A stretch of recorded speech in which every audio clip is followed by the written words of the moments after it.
Do this. Ta-da! Well, good day. Here we are again. It's 9:01. A little bit late today. You know why? Because I had to make my coffee in my Synergy Cafe mug that was gifted to me by my friend, Mr. Bo Young. Hi there. Hey, buddy. How are you? Oh, you got bowling league today? Pretty much. Yeah, I'm repping my polo today. Looks Know like a what I mean? bowling shirt. Is that a bowling shirt? It's not a bowling shirt. It kind of looks like it, You got a logo on there. What is that? Got a little wrong way. I got to turn this way. That's my AmFam logo, Damn, fam. Just repping a little bit today. How you doing? Doing okay, but I got behind schedule, as you noticed. I was typing you at 8:59, and I was going to ask, are we on? And we're on, just like that. Sometimes you can almost set a watch to this. You know what I mean? Well, there's the global time zone, which is hooked everybody. And then there's whatever you got the microwave set on. Yeah, and you hope the microwave matches the stove, which matches the. I don't like it when they're mismatched. Yeah, it's a cumulative error is what it's called. Yeah. What's going on? I haven't talked to you in about a week. What's new? Well, let's see. What is new? Let me think of something new. Do you know that group on LinkedIn called Linked Minnesota? No, sir. You haven't heard of that, huh? No, sir. It was very popular in the early days. It's got, I think, like 30,000 members in it. And the majority of them are from the Twin Cities and definitely from Minnesota. There are some people that just kind of lurked in from other places, but I know the person that created it, and she kind of gave up on it, and then she handed it off to somebody else, and then I had a conversation with that somebody else, and we're going to try and resurrect it. So that's exciting. It's kind of new. Cool. It's kind of exciting if it starts happening, but you know what the internet's like. It's really hard to get engagement, which is part of our topic today. What's the topic today, Mr. Magic Brad? Dun, dun, dun. Ooh, direct mail works. It does. It does. I want to share this. I thought of you yesterday. Whoa. As it relates to direct mail. So yeah. I received a piece of mail, a postcard in the mail, and it wasn't addressed to me. It was addressed to my daughter. Okay. And it was, actually I got two examples of this. So one was addressed to my daughter. It was from a college. Oh, and sure. This college, on the front of it was very simple, and it was a circle pie graph, right?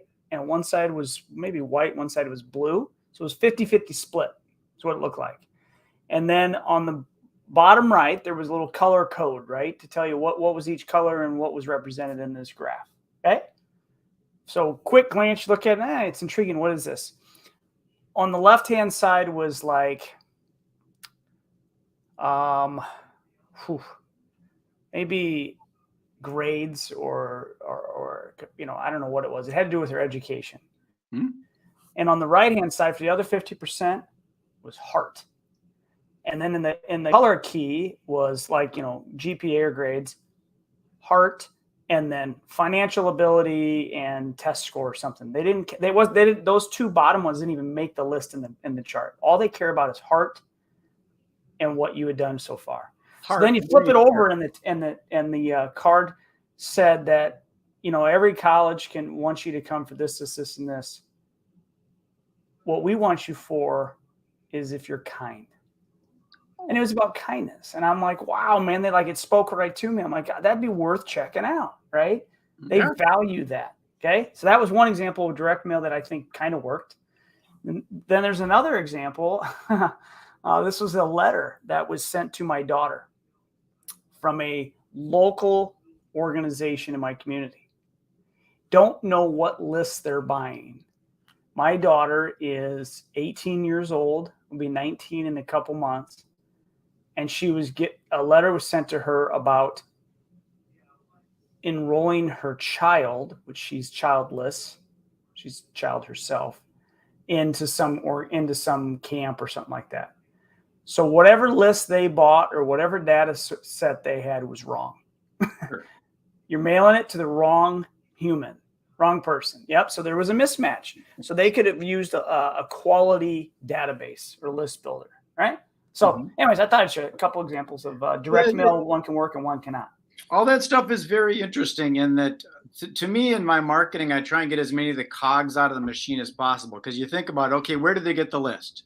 Yeah. Okay, what if it was a real reputable list person, but the person that was, updating the list that day, it was their last day, it was Friday, and they're angry.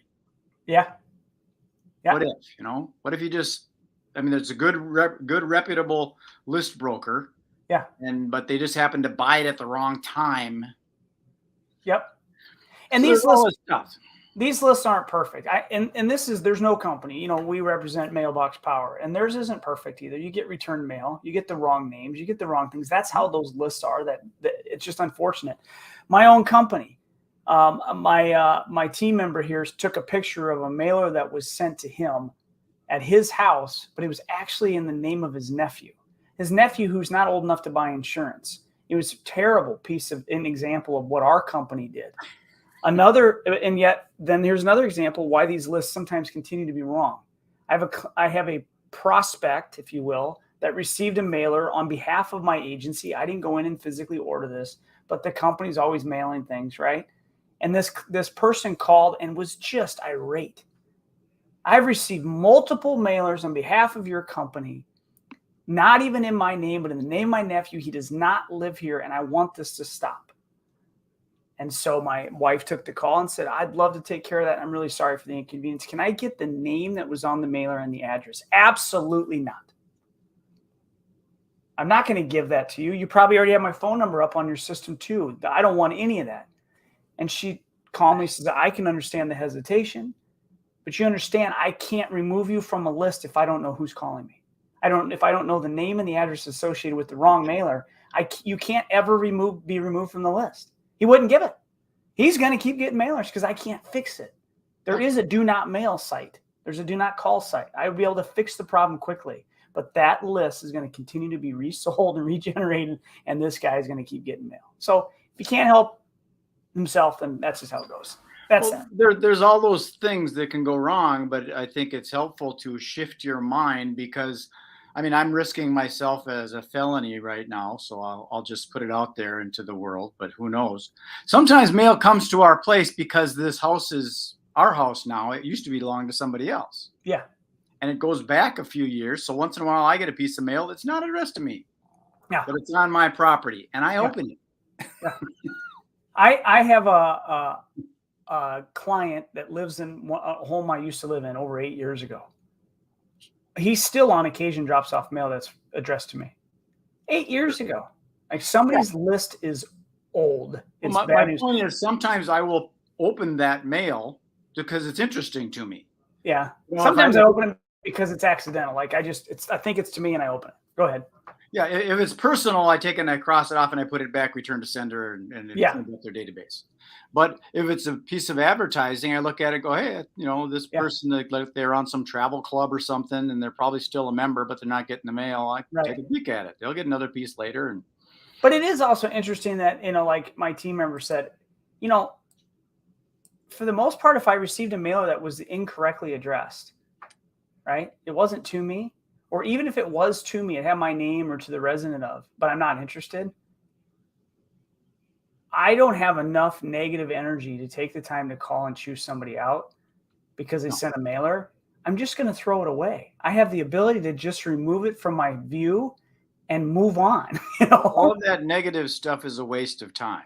Holy cow. Now, if I had sent something and we keep sending mailers to somebody that was deceased, and it's this reminder that you've lost this person, that can trigger something, and you can call and say, you can also look at it as a reminder. People still care. They're still sending mail to my deceased relative or whatever. Well, I think it's always just, what, I'd appreciate if you just stop. But you can do that with kindness. You can call and say, can you please update your records? You don't have to be a jerk.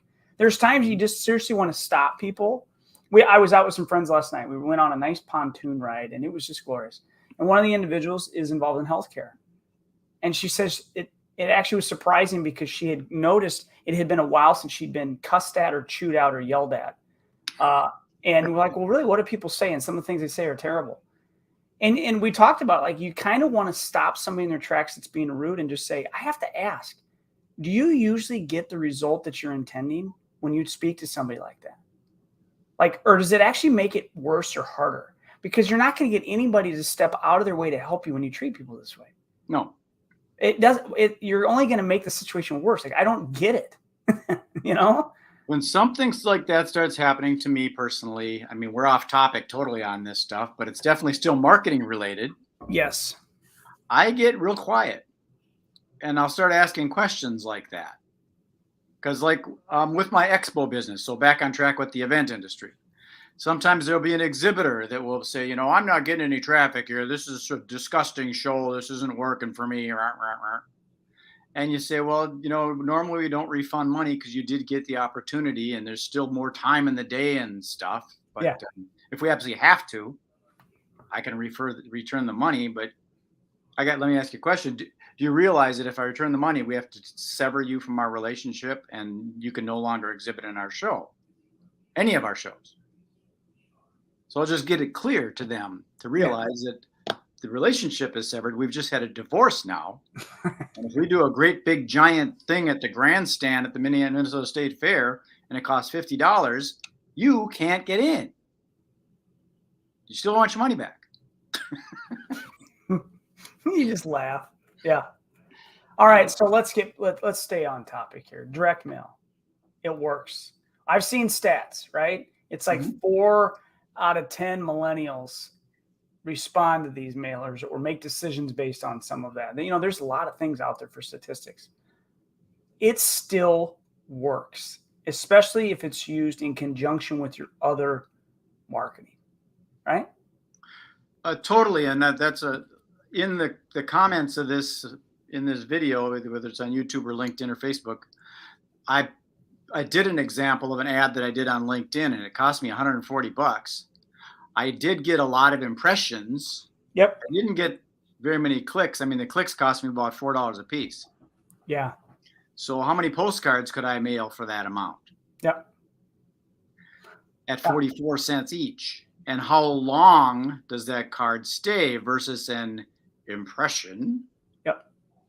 An impression on the internet is like,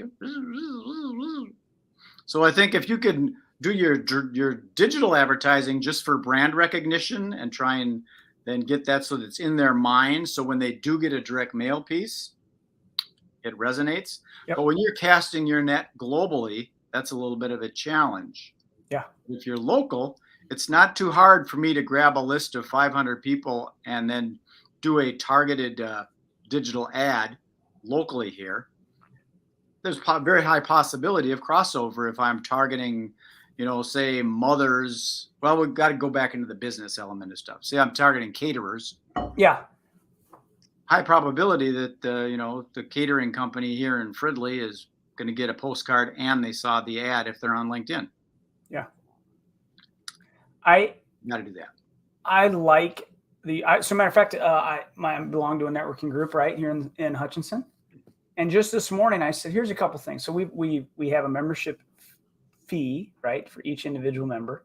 Mm-hmm. We don't pay rent for space to have our meetings. We've got a great setup there. So we don't spend money other than we donate to local charities or we sponsor a scholarship. We do some things as a group, which is cool, but otherwise we don't spend our money. So we're in a reasonable position financially as an organization. And I said, you know what, here's what I propose. One, as part of our membership, let's take some of that money and every time we do about once a week, there's a post, a social media post, right, that recognizes the member of the week, the member that did the 10-minute discussion that week. And he gives a little bio and a little background and, encourages people to check him out. And all of the members try to share that post after the initial post is done. I said, why don't we, as a value add to each member, one, promote that post on social media? Put a budget of $10, $20, whatever it is, but let's get specific and targeting, and let's make sure that shows up in feeds outside of our own space, our own little world, right? Mm-hmm. Let's try it. Let's see what happens and see if we get not just impressions and traction, but truly we get people calling. And here's how and why they call, right? What do we got to lose? We got the money. Let's try it. Okay, sounds like a good idea. I said, but in conjunction with that, we could do direct mail. And we could send a postcard that is for the organization, right? Mm-hmm. But it either uses a QR code that's a rotator, or we have a link tree link that takes you to all of our web pages, right? So you just click each one individually. So it can be done anyway. Why don't we do this? Why don't we target so many people? And here's the point of both of those methods. It's value add for a member. So we might get more members, right? So we might see the right person might get the mailer and be like, or see the post and be like, man, they're doing that for their members. Sure. For my $150 a year in dues, you mean tell me I get some free advertising on it? Yeah. Yeah. So that's that one. And if it truly makes the members more successful and more sales, and they see the benefit of that, they're likely to stay and renew their membership. So membership can grow. Individual participants can grow. It's simply just got to be managed. Well, we already have a social media coordinator that does that part. So that part's easy for posting it. And I can't imagine a better platform than Mailbox Power for the postcards. So the group just needs to have a membership, and they need to just be dripping their target mailing. I don't know. Well, you can create a value to the card too. You can see, like at our Rotary meeting, we do it at a place here, and they have breakfast. They just small, basic breakfast of bacon and eggs. I like it. Coffee, juice. Yep, you could put that on the card. Say, redeem this card. Come visit our group. Redeem this card for a free breakfast. There you go. It's got a dollar value to it, and the reason to hang on to it, because on Wednesday, there's 52 Wednesdays in a year. I can use this one of these days. Yes. So there's value there. It's effective. It's a smart spend. It works. So here we are. We're gonna test it out. We'll see. I'll be able to hopefully report back saying, you know what? We've got a lift in business for different members. We've got a few people that saw it and decided they wanted to check out the group because of what you're bringing to the table. It's different because I don't know, like I've never been in BNI because our group was ex-BNI, right? Mm-hmm. We see AGC does a nice job of highlighting specific members on LinkedIn or Facebook, right? So they get a little plug. And that's not a sponsored ad or a boosted ad, right? But to see that our group is willing to take that money that's being invested by the individual and turn around and spend it back on them is pretty cool. Well, that's what I'm doing with where the heck is my tada here? With my little organization, this one right here. Yeah. Collaborative. I'm doing that for one of my sponsors, plugging them right now, the Las Vegas Tonight people. They're the real deal. The Popped Corn people. And I'm doing a postcard mailing for them soon, and it basically says, yes, it's that time again, and it shows their logo, the popcorn logo, then it has a Halloween pumpkin, yeah, and then it's got the Las Vegas Tonight, and then it's got a turkey for Thanksgiving, and then it's got a Christmas tree for the holidays, seasonal holiday, New Year's, because that's what's happening right now. Yeah. So I'm going to be mailing that out to them. And it works really good because Las Vegas Tonight has a different audience than Popcorn does. So instead of having to do a bulk mailing, I can go through my database and I can go, okay, Popcorn is a retail store at this zip code. I'll knock out these zip codes and send this card for Popcorn to that group. And then Las Vegas Tonight, they do the inflatables and the casino games. I'll send that to more of my corporate event planner type people. Uh-huh. I like it. You can get selective with all that stuff with this platform that we call Mailbox Power. I call it the Magic Marketing Tool. Yep. Yes. Yeah, I just met with a local business owner just yesterday, 2 days ago, who's trying to find a way to just let the community know his business exists. There's You're in a small community. It wouldn't take too much to just blanket a 10-mile radius. No, there's so many different things you can do, and inside that platform or outside this platform. For example, we have the McLeod County Fair beginning today, right? Mm-hmm. 4 days of gloriousness. It's 150th. We have the Budweiser Clydesdales in town, which is kind of cool. Or they'll be here tomorrow night, right? Kind of neat. There's some different reasons to go to the fair. This year, we have no gate admission. It's a free fair. So that's cool. You can just go walk around and take care, support the vendors. I love it, right? Mm-hmm. But the same individual that's looking to connect in the community is hosting at a booth, right, in the building. And I said, all right, walk me through it. How's that go? Well, we've got some stuff on the counter, like some cupping things, and we've got this. So something that might people might be curious about, so we can talk about it. I'm like, okay, conversation's going. They may sound kind of interesting. They maybe kind of like you a little bit. What's next? Well, you give them a business card. Yeah, right. Do you give them some type of thing saying, hey, you know, come in for your initial visit, discounted or free or something like that? Yeah, we can give them that card. I said, it's great. These are great ideas. Now, here's the challenge. You put all of the ownership back on them to actually do the follow-up. Do you collect any data from anyone that you meet? Do you collect anything? No. Okay. So you could talk to 1,000 people this weekend and potentially not have any data. Nobody that you can add to an email list. Nobody you can add to a mailing marketing mailer. Nothing. No phone numbers. No nothing. No. Okay. I would argue that you could use this system, Magic Marketing Tool. You could create a group that is the fair group. It has its own unique I need your mailbox link. You could print a QR code that they scan and self-do. Say, hey, listen, we'd love for you to come in for a free visit. All I need you to do is to scan this and enter your name, address, email, phone number, and we'll follow up with you. Now they got to do the follow-up.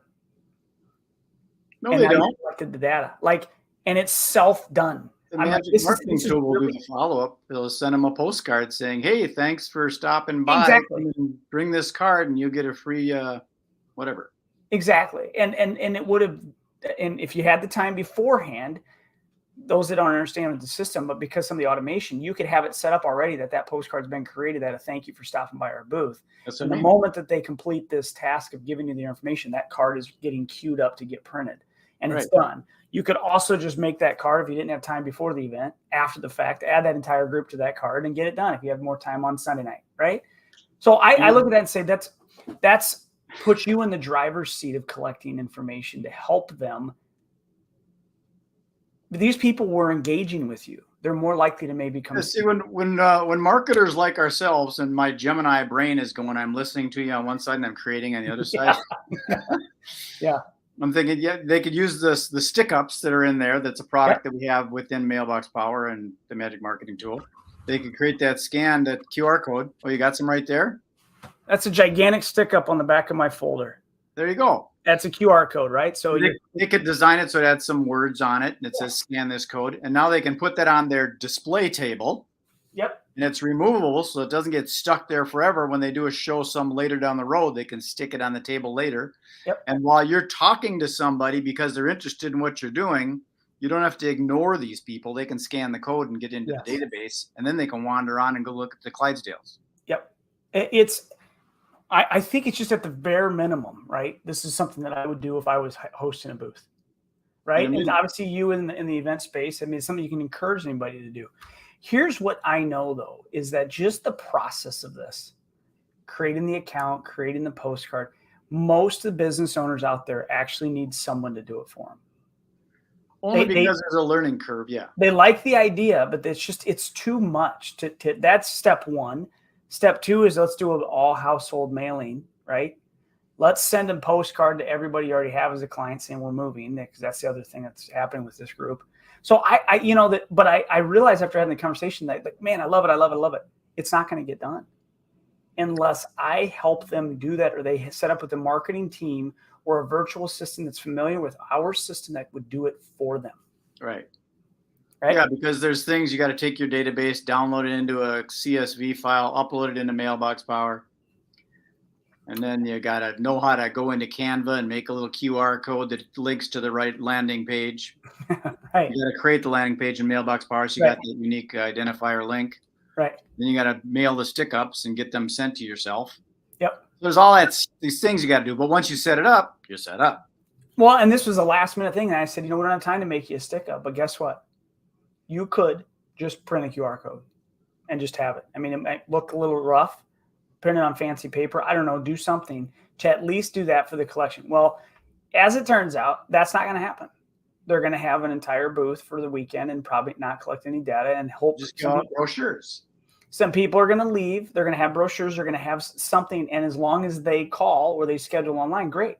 They'll have business. They'll have success out of this. But I look at how much more could you have had if you just collected the data and took on some responsibility yourself. So that's that. It's just, I don't know. I'm not a marketing pro. I just feel like that'd be a better use of my time. Well, a lot of the stuff is common sense. You have to look at it. Okay, I'm going to send them my information. Here's a person to direct contact. My information, that person. That person's going to walk away. And how many other vendors are there? Right. 100? Yeah, there's a lot. So they're going to have a little bag full of junk, and they're going to thumb through it, and they're going to go, I'm going to take the squeaky ball, and I give it to my grandson. And here's a pen. I can use that. What the hell? Oh, yeah. Whatever. And they're going to kind of not care. Unless they got like they're a chiropractor and they got a sore back or whatever. Yeah. If it's relevant, but you got to hit them later and they go, oh yeah, I saw those guys at the fair. That's the beauty of the collection, if you ask me, because guess what? Got to do it. They're going to get a mailer and you set it up. There's 3 mailers that go out a week apart. That person's going to get that and say, well, these guys are paying attention. And you know what? You're right. I'm still sore. I didn't go see, I'm coming in now. But if it's a one and done, it just doesn't happen. So no, it doesn't. Data collection, data is key. Now at the same time, if they're local people, we can go on and buy a list. So there's maybe an opportunity lost there, but hey, let's get it. Let's at least go get a list and start letting people know. I just think that the value is they've already met you at the event. So if you're being very targeted with people that actually engage with you, most people when they walk through some of those things, man, they avoid eye contact. Oh, they do. I've exhibited at shows where I've intentionally left my space because I know that the people sometimes will come over there because nobody's there. Right. Yeah, they'll avoid. They sometimes they want to avoid unless they're really actually interested. Then they'll allow the eye contact and the interaction. Yeah. But a lot of people don't, and then you wonder why they even go in those buildings if you don't want to talk to people. But they're just curious, right? And there might be some free knickknacks, and they want to leave with it. They don't want to talk to people. They want to look and see what they want. You go and get the gutters for your car or your house, and then you go and you get the windows. And I don't want to talk to anybody. I'm just going to look and see what I'm going to get, and I'll pick and choose. There's 6 of those gutter shutter thingies. Yeah, and there's often giveaways. You can go in there, and we might be a winner of a Nintendo Switch. Cool. Put my name down. Number. The name's usually wrong. The phone number might be right, because you want a chance. I don't know. We've gone super long, 27 minutes. What are we doing? I suppose we should shut it down. It's fun talking to you, though. We did it. Yeah. Done. Good chat. One more shout out for these folks. Let's do one for this guy, too. That's you. Hey, yeah. Our people at Las Vegas tonight. Thank you very much. And then push those share buttons. Share that out. Tell the world that's the way it makes it happen. Sharing is caring. Yes, it is. Okay, Bo, I'll put you in the green room. We can have a chat. Then you probably got stuff to do. I'm raking the yard. I'm thatching. I'm going to sign off with this. Have you ever used a thatching rake? Yeah, it's horrible. It's interesting at first, though. Uh-huh. Very cool how that goes through and gets that dead grass from underneath and brings it to the surface. It's actually amazing. And you can make that. I always wondered about it. So that's separate. But I wondered if it actually harms like the root system, if it's really dragging or whatever. But I did it one time because a neighbor had rented a thatching machine. And I think you maybe pulled behind a tray. I don't know how it was. But I said, man, I'll use it. Let me pay you for that. But I did it on like the thatching machine because it goes through and it. Yeah, but then you got to get rid of all that hay you've just created. And I did it on like the hottest, non-windy, dry day. And just the amount of stuff that got kicked in the air, I think I was sick for a week. So doing it on a wet day, ooh. Okay, buddy, I'm putting you in the room. Later. Boom. Well, we can get long-winded, can't we? So I'm done with my thatching. I got another part of the yard to do in the backyard, which is small. But that's the story of Morning Glory. If you want to work with us and learn about the Magic Marketing Tool, you can go here. If you don't, you can go other places. All right. Peace, love, and happiness. Enjoy the rest of your day. Be good. Be kind. Be kind. Be kind. Be one of